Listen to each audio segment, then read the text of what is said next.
Hey everybody, welcome back to Big Hair Gaming. We're here with another video covering our favorite game, Last War. And this is another video topic that's been highly requested. Just some 5 things that I wish that I knew from the beginning of the game. This is going to be, different strategies, some stuff that you've probably heard me say in other videos and offhand comments, or maybe on a live stream. But I wanted to condense these all down to a single video because I know you guys really like that, and it's been something that's been highly requested for quite a while. So with this one, we're going to jump on into it. So thing number one. Tip number one is going to be to grab legendary blueprints from the honor shop whenever possible. So first, what the heck are those? So if we head on over to our shop, we can jump through, whoops, here we go, quick way to get there through the Alliance store. If you go to the honor shop, down here you'll find these gear blueprints, and basically you can get these for 10,000 medals a pop.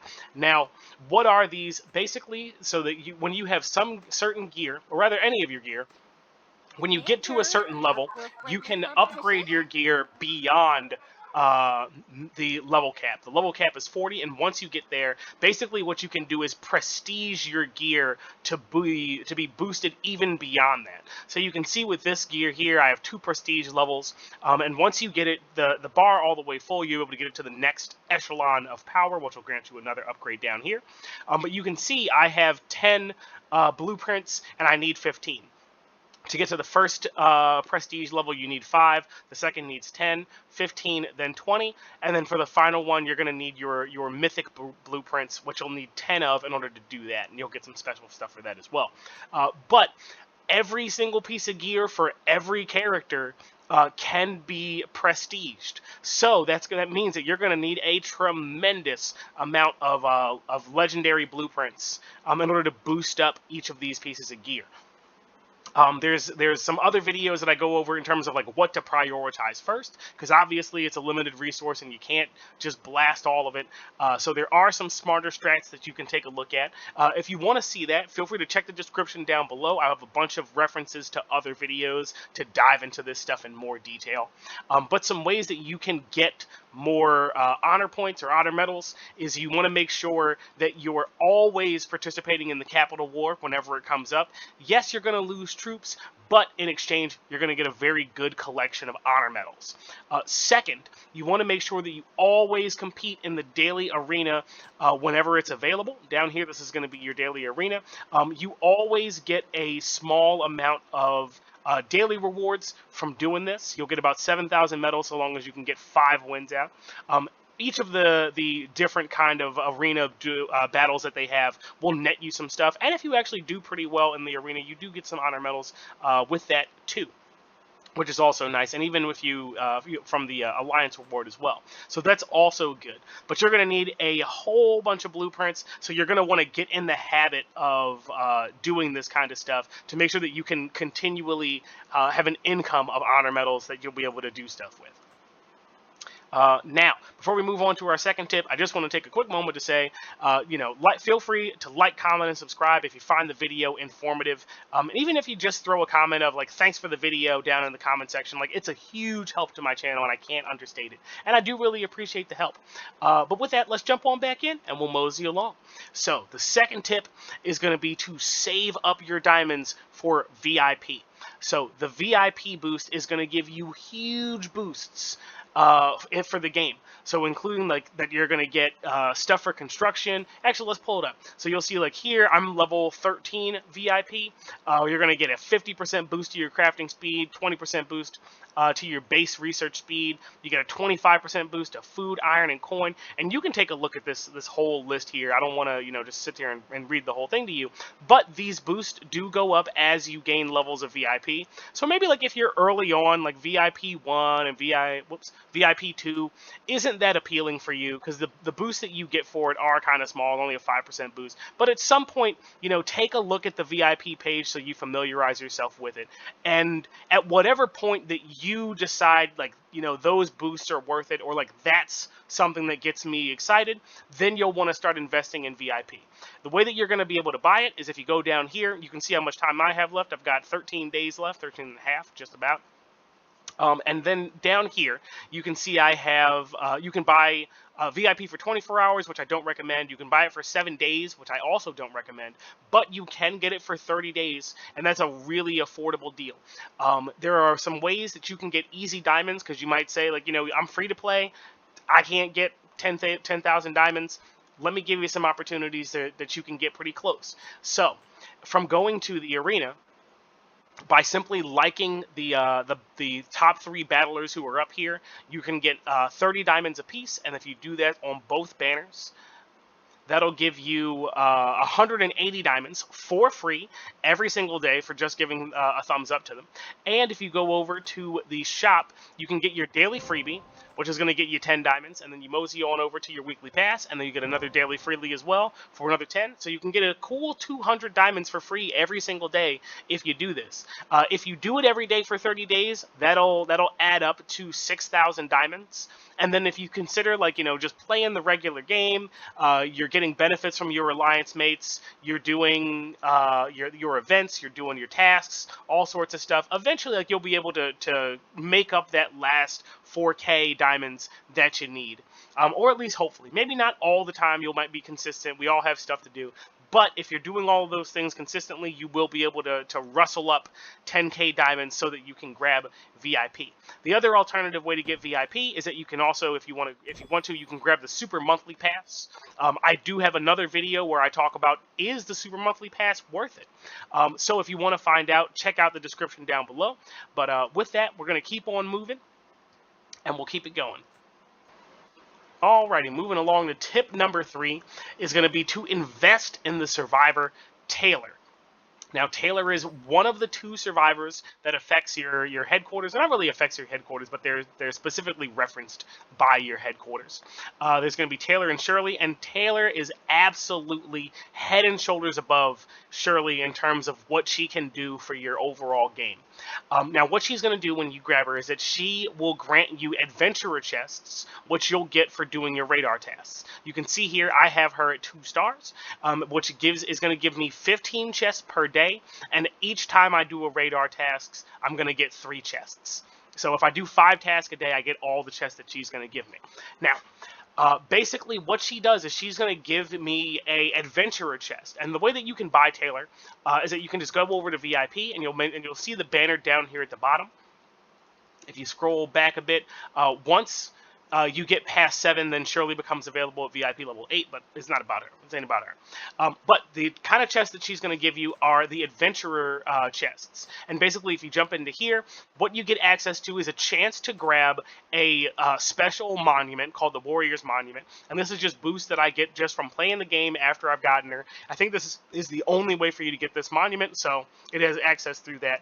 But basically, you just keep on playing the game like you're normally doing, and eventually you'll accumulate these, like, no problem. Don't have to do anything special. It comes with a 3% chance to get a hero shard.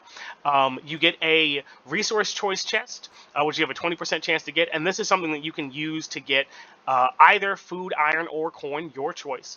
And then down here at the R tier, you have the opportunity to get some energy, 3 5-minute speed ups, or 30 upgrade ore. Now, one of the things that's real special about her is that once you can get her up to 4 stars, then she switches over from the regular adventurer chest to giving you deluxe adventurer chest. Also, she'll give you a couple more chests per day as well. But we take a look in here. So we still have our 2% chance to get this statue, but we also now have a 1.5% chance to get 2 hero shards, as well as the same chance to get that resource choice chest. But now you get one at the legendary tier, the UR tier. And that's going to grant you even more resources per chest. And that's a 20% chance. That's still pretty good.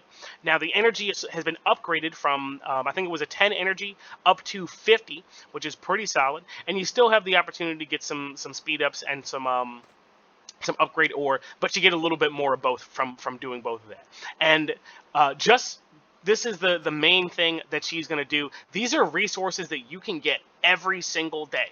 every single day. So just by doing a couple of your radar tasks, if you're like me and you save your radar tasks for the days where you do get radar points, like we do for here, I do my radar tasks kind of every other day, where I let them store up for the VS battle for the next day, so I can get as many as I can for this complete radar tasks task. But I will still do like at least 5 every day, so I get all my chests.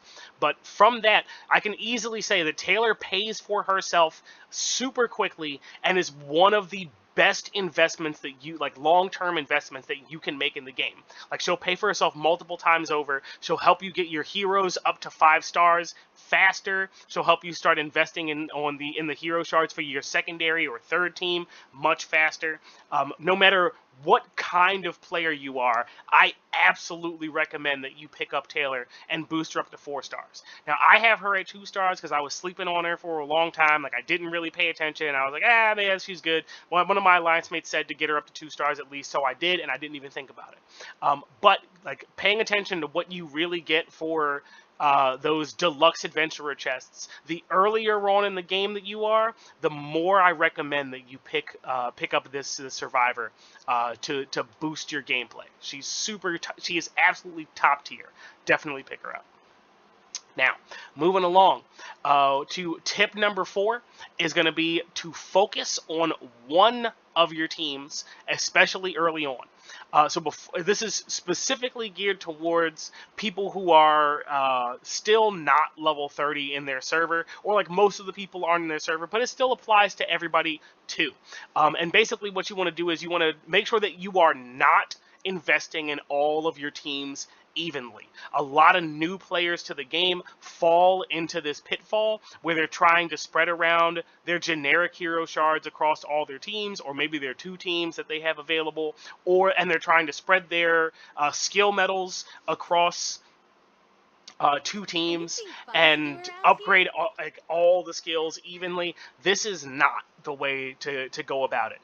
What this is going to result in is that like other people who are only focusing on one team are going to very quickly outpace you because you're spreading all of your resources across multiple teams. Instead, you want to kind of like decide whether you want to go tanks, whether you want to go air, whether you want to go missiles. As the game it has more players that exist longer, we do have more savvy players who are making accounts and they're in the earlier servers. So we can't say that everybody's going to go tank team, everybody's going to go air team, everybody's going to go missile team. One of the things that I've learned from doing the videos and talking to you guys is that in some servers, people are going missiles right off the bat. Some people are going air right off the bat. So whatever team you decide to go for whatever makes sense for your servers, like, make sure that you pick a squad type and stick with it, at least for a while. Once you get your team up to 4 stars at least, like, that's kind of the goal that you want to get to, and then kind of pick your favorite hero or your most powerful hero and boost them up to 5 stars first. But try to get everybody up to 4 stars ASAP. And the reason for doing that is that once you get up to 4 stars, you're going to unlock a special ability for that hero, which is going to boost their HP, their attack, and their defense by 20%, as well as granting them a skill cooldown speed boost of plus 10%. Now, if you don't have UR heroes, this still does apply, as when you go over to the SSR heroes, these are your epic level heroes, the purple ones, they still do get a boost once you get to 4 stars. They're going to get an HP, attack, and defense boost of 20% once they reach that benchmark. So if you do have SSR heroes, but you plan on getting UR heroes, make a plan of how you want to prioritize your resources and prepare for that. If you want to know how to invest meaningfully in your various teams and kind of what to focus on for which type of heroes, check the description again. I do have a whole separate video covering that for tanks, covering that for air. I'll get around to one for missiles as well. But check the description down below. We go into detail so that you can make the right choices and build your team smart. Finally, that'll bring us to our final tip, and that's going to be to get into a good alliance as soon as possible. So a good alliance is going to have a decent ranking, a decent overall ranking within your server. The way that you can check to that is if you go over to the settings of the alliance button, there's a alliance list here, and then there's an alliance rankings, and you can see what the ranking of all the alliances are on the server. So try and find one that's like, you know, a little bit further towards the top, maybe top 10 if you can manage it. If you can get accepted to something above that, like that's fantastic. You'll absolutely be doing great if you can. But something along those lines. So it's like it doesn't need to be the best alliance, but it does need to be a good alliance. A good alliance is going to be going through. They're going to be telling folks to invest in the alliance tech. These are tech skills that affect everybody in the alliance. Everybody who's in the alliance is going to get those boosts. These are going to be stuff from training troops faster, to moving faster on the game board, to dealing more damage when you rally in attacks, to being able to defend more effectively when you garrison your allies, and also stuff like increasing the amount of help time that you get per helper, speeding up your construction, speeding up your gathering, getting more resources, speeding up your research, all sorts of different kinds of stuff that's going to be really beneficial to you. So you want to make sure that you're in an alliance that is reminding its members to do those things, reminding people to upgrade that stuff. Additionally, being in a good active alliance is going to grant you a lot of alliance gifts, and these are things that you get just from your alliance mates playing the game. You get them from attacking enemies on the field. You get them from when folks buy stuff in the shop. And when any of those things happen, you get a little kickback as well. So the more active that your alliance is, the more rewards that you're going to get. Additionally, if your alliance is good and active, then you'll be performing well in the weekly alliance duel. And from this, from just as an individual player, you'll be able to get some nice rewards. You'll get some level tied chests. You can get some hero shards at various levels, some drone components, some upgrade ore.